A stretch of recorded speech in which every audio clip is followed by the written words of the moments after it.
Assalamualaikum warahmatullahi wabarakatuh. Alhamdulillah, alhamdulillazi hadana li hadza ma kunna linahtadiya laula an hadanallah. Asyhadu an la ilaha illallah wahdahu la syarikalah wa asyhadu anna Muhammadan abduhu wa rasuluhu la nabiyya ba'dah.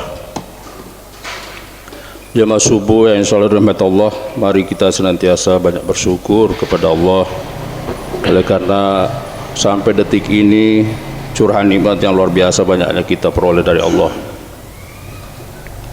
Juga banyak bersalawat kepada baginda Nabi Muhammad sallallahu alaihi wasallam. Allahumma shalli ala sayyidina Muhammadin wa Muhammad. Baik, pada subuh hari ini saya mohon kepada seluruh jemaah untuk tidak bosan, karena saya akan bawakan lagi masalah zakat. 10 hari atau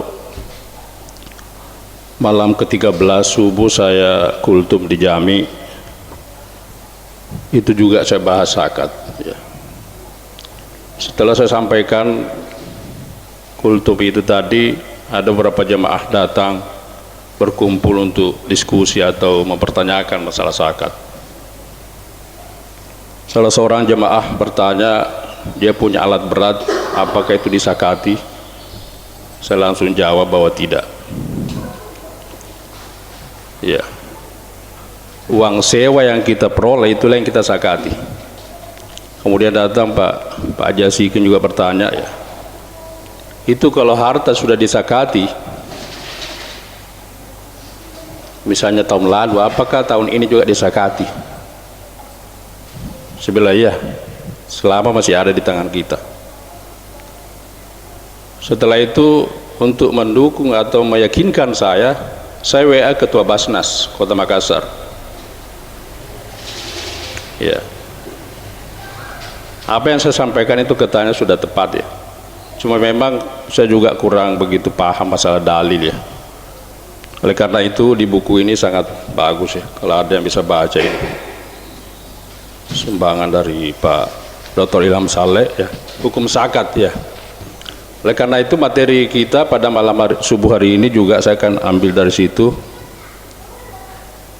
Tadi malam kita dengar ceramah Tarwi mengenai hakikat sholat begitu penting. Apakah zakat tidak sepenting itu? Tergantung dari kita masing-masing.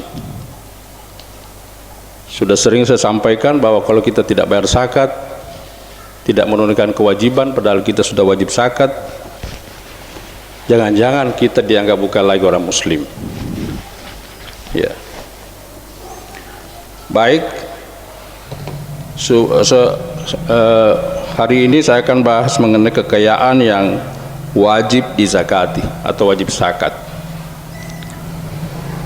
Nah, di dalam Al-Quran sendiri tidak memperjelas secara tegas mengenai klasifikasi jumlah atau jenis zakat atau harta yang disakati atau kekayaan yang disakati.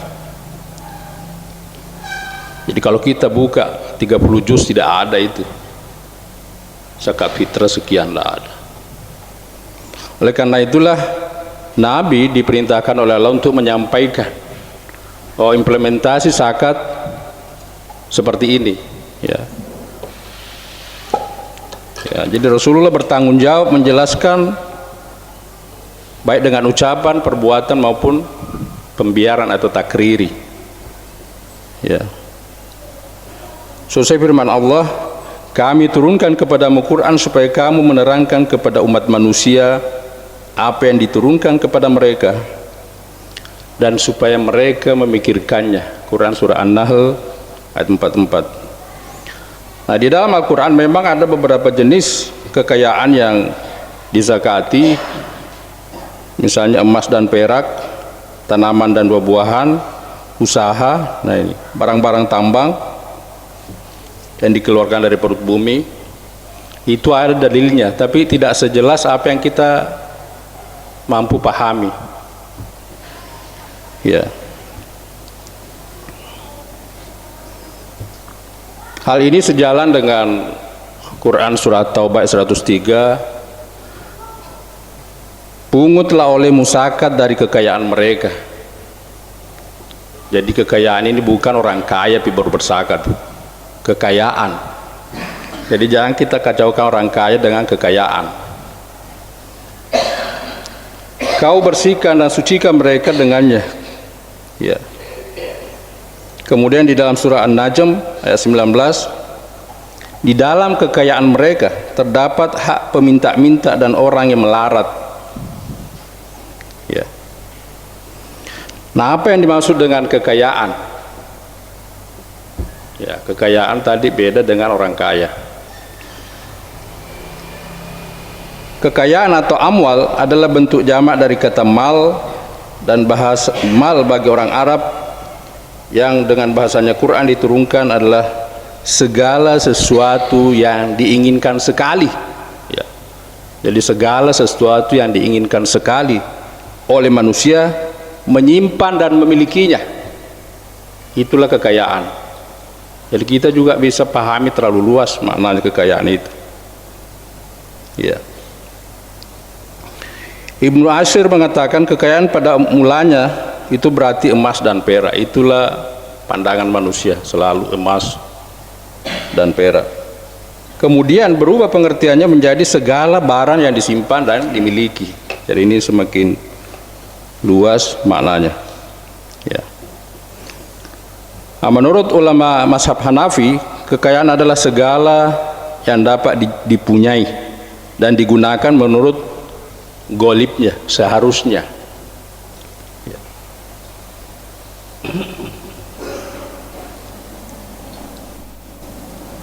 Nah, konsekuensinya adalah kekayaan adalah hanya benda berwujud. Jadi bukan yang masih berupa piutang yang ada sama orang lain.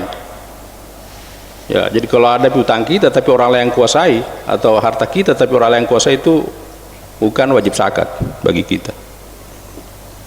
Ya. Nah, syarat-syarat kekayaan yang wajib disakati, ya, di sini ada beberapa pertanyaan. Apakah wajib zakat bila cukup jumlahnya dan sangat dibutuhkan? Nah, ini. Jadi tidak mungkin Allah membebani seorang melampaui dari kemampuannya. La yukallifullahu nafsan illa wus'aha. Kemudian rumah tempat tinggal, pakaian dipakai, buku-buku yang kita baca, apakah itu disakati juga? Seorang badu yang mempunyai 2 ekor unta atau beberapa ekor kambing, wajibkah dia zakati? Petani yang hanya menghasilkan 1 atau 2 kintal hanya cukup untuk makan ia sendiri dan keluarganya. Orang yang mempunyai beberapa dirham atau dinar, wajib pula kaya berzakat. Dan seorang pedagang yang mempunyai beberapa barang dagangan dan uang tetapi punya banyak utang, ya ini kan ada orang begitu, ya, parlente, tapi saking utang itu juga apakah wajib zakat? Ya, ini banyak pertanyaan, ini rumusan masalah ini banyak ini. Berarti pembahasannya juga panjang kalau kita mau bahas semua. Tapi saya rasa ini kultum subuh hari Jumat lagi. Nah, dalam buku ini Yusuf Qaradawi menjelaskan ada 6 syarat untuk harta itu atau kekayaan itu dizakati. Yang pertama itu adalah milik penuh. Kita punya milik penuh.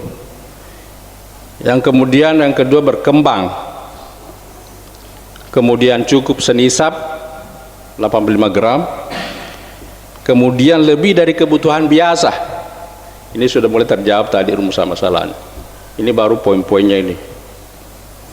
Bebas dari utang. Nah, tadi kalau ada orang banyak penampilan tapi banyak utangnya, tidak wajib zakat itu. Kemudian berlalu setahun atau haulnya cukup setahun. Nah, itulah beberapa kriteria kekayaan yang disakati. Ya. Nah, yang pertama milik penuh, tapi saya tidak akan melangkah ke yang berkembang karena itu mungkin tidak. Jadi kalau milik penuh Ini sudah tentu kita pahami ya, bahwa ini adalah kekayaan yang Allah amanahkan kepada kita, titipkan kepada kita. Itu kita cuma sebagai penerima amanah. Tak ubahnya seperti seorang ayah memberikan uang kepada anaknya untuk dibelanjakan.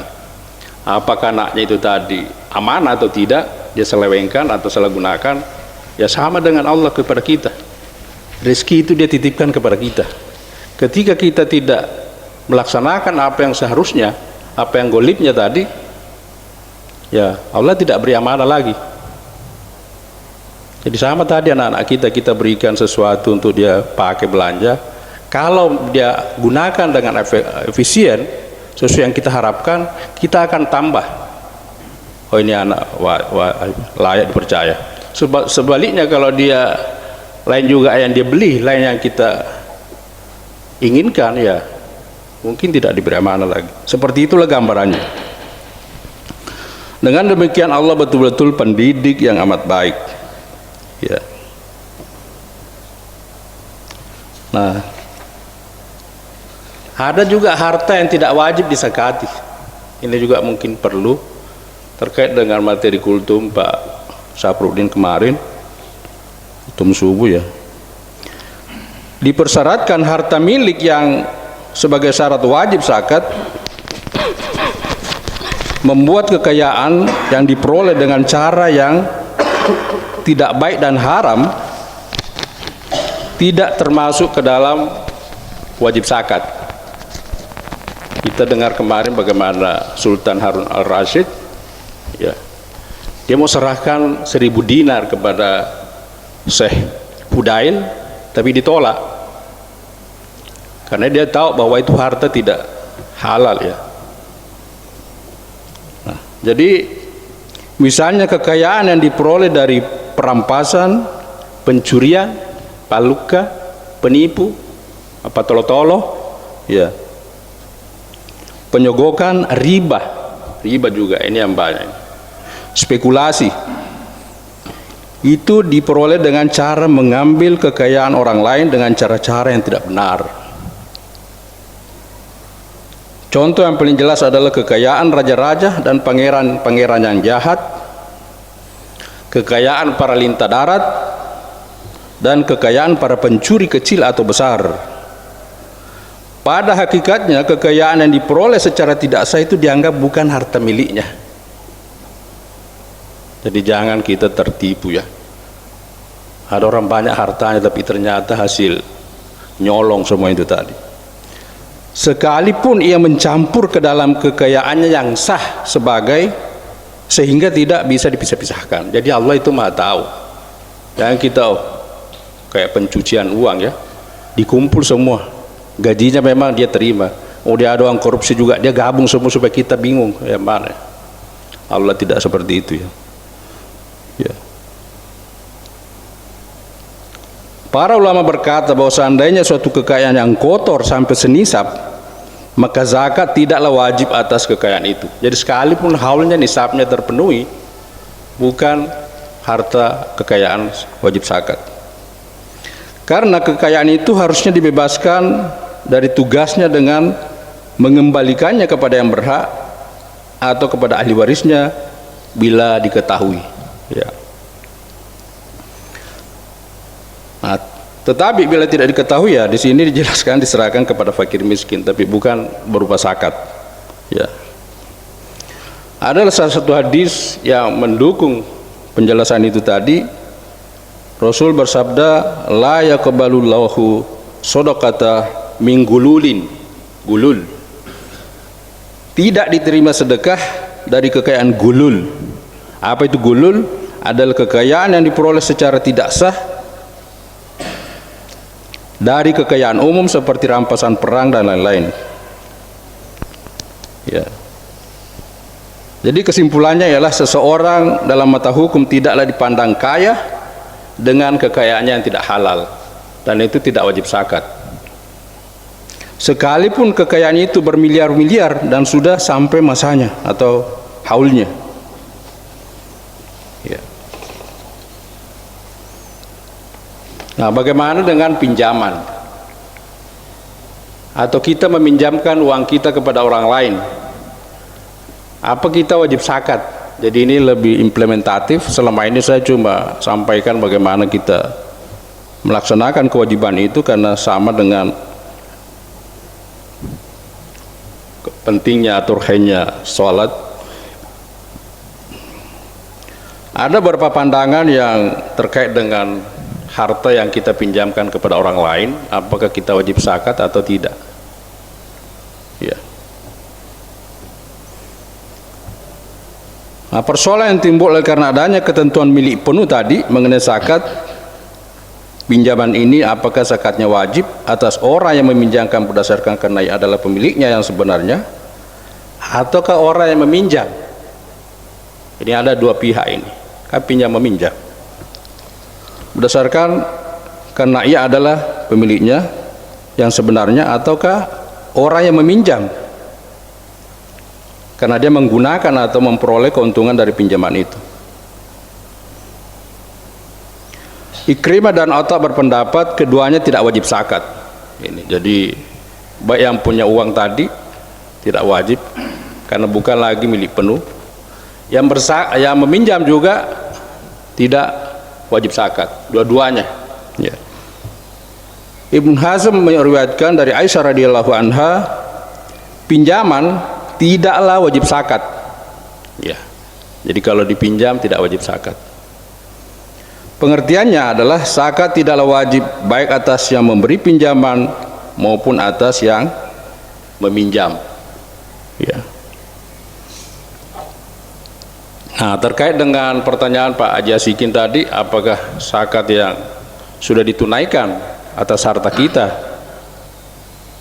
tahun lalu dan saat ini kita masih simpan, saya katakan tetap wajib zakat, juga dibenarkan oleh Ketua Basnas, dan di dalam buku ini juga dibenarkan. Dalam Islam itu sebenarnya kita tidak terlalu dianjurkan menyimpan atau menimbun harta. Seolah-olah penjelasannya Yusuf Al-Qardawi ini bahwa kalau kita simpan harta, menimbun, maka lahirlah kewajiban bertubi-tubi tadi untuk menzakati setiap tahun. Bukan dilarang, tetapi tidak dianjurkan. Artinya kita harus manfaatkan harta kita, kekayaan kita untuk dikelola. Nah, jadi saya jawab waktu itu bahwa tetap disakati setiap tahun, meskipun tahun lalu sudah. Tahun ini masih ada itu harta, sakati lagi. Tapi dia butuh dalil. Nah, itulah tadi dalilnya bahwa Islam tidak menganjurkan untuk kita menimbun harta, sehingga kalau kita masih tetap ada harta itu meskipun kita sudah zakati tahun lalu, haulnya cukup, nisabnya juga cukup, tahun ini kita wajib zakati. Nah, jadi itu jangan sampai dibilang sudah mik bayar zakatnya tahun lalu Pak, jangan saya bayar. Nah masih ada itu harta, bayar lagi. Ya. Jadi itulah petunjuk yang kita peroleh dari berbagai ulama, fuqaha, ya. Oleh karenanya dalam fikih, maka itu ahli fikih atau fuqaha itu berbeda pendapat, berbeda pandangan. Tidak mungkin sama dengan syariat. Syariat itu sumbernya hanya Al-Quran dan hadis. Tapi kalau fikih itu artinya pemahaman. Jadi ahli mazhab yang keempat itu kadang tidak sependapat untuk satu hal. Ya, semoga apa yang saya sampaikan ini menjadi motivasi kita untuk memperbanyak literasi masalah zakat. Tadi malam sudah disampaikan protokol bahwa 2 hari sebelum Idul Fitri kita sudah akan distribusikan. Namun kita di sini juga saya pertegas bahwa kita sudah punya UPZ. Kita ada amil di sini yang diangkat oleh Basnas untuk mengumpulkan zakat kemudian mendistribusikan. Oleh karena itu ketika kegiatan sosialisasi dan pembekalan UPZ di Hotel Harper, saya katakan bagaimana kalau diganti namanya itu UPZ Pak, bukan cuma pengumpul, juga pendistribusi. Sebenarnya itu istilah Pak yang sudah dipakai. Jadi karena kita diberi keamanan juga untuk mendistribusikan zakat kepada mustahik, ya. Baik, semoga kita semakin bersemangat untuk melaksanakan kewajiban kita, dan apa yang Allah titipkan kepada kita tadi layaknya seperti itu. Anak-anak kita berikan uang, setelah uang itu dia gunakan seperti harapan kita, maka kita akan tambah lagi untuk lebih percaya kepada dia. Allah juga seperti itu. Ketika Allah memberikan rezeki kepada kita, ternyata kita salah gunakan, kita makan semua, padahal berapa sih yang bisa kita makan? Tidak diberikan haknya tadi 8 asnaf, mulai dari fakir, miskin, amil, ya, muallaf, ya, ibnu sabil dan sebagainya, ada 8. Maka Allah tunggulah, ya, inna azabil sadid, ya. Baik, semoga apa yang saya sampaikan ini bisa menjadi motivasi buat kita menunaikan kewajiban kita. Dan pentingnya zakat ini sama dengan sholat, waqimus sholat wa atuz zakah warka'u ma'ar raki'in, ya, tunaikan sholat dan zakat dan rukulah bersama orang-orang yang ruku, ya. Dan Pak Imam sudah dari beberapa hari yang lalu sudah mulai menerima zakat, ya. Mengenai ukuran ataupun jenis beras yang kita konsumsi sudah ada juga di meja, dipasang Pak Sekretaris, Pak Haji Amri. Tinggal kita lihat kita makan kelas beras yang mana. Ada 3 kategori. Kalau yang pertama itu 50.000 per orang, dan itu mungkin tidak apa-apa kita lebih di atasnya daripada yang kita makan daripada di bawahnya, ya. Ya. Karena ini kebaikan, berbuat ihsan itu sangat dianjurkan dalam agama kita. Baik, semoga apa yang saya sampaikan ada manfaatnya. Bila ada benar itu dari Allah, kekeliruan semata-mata dari saya, dan saya mohon ampun kepada Allah. Astagfirullahaladzim wa atubu ilaik. Kita tutup dengan sama-sama baca doa kafaratul majelis. Subhanakallahumma bihamdik, asyhadu an la ilaha illa anta, astaghfiruka wa atubu ilaik. Wassalamualaikum warahmatullahi wabarakatuh. Waalaikumsalam. Alhamdulillah, a'udzu billahi minasyaitonir rajim. Bismillahirrahmanirrahim. Alhamdulillah.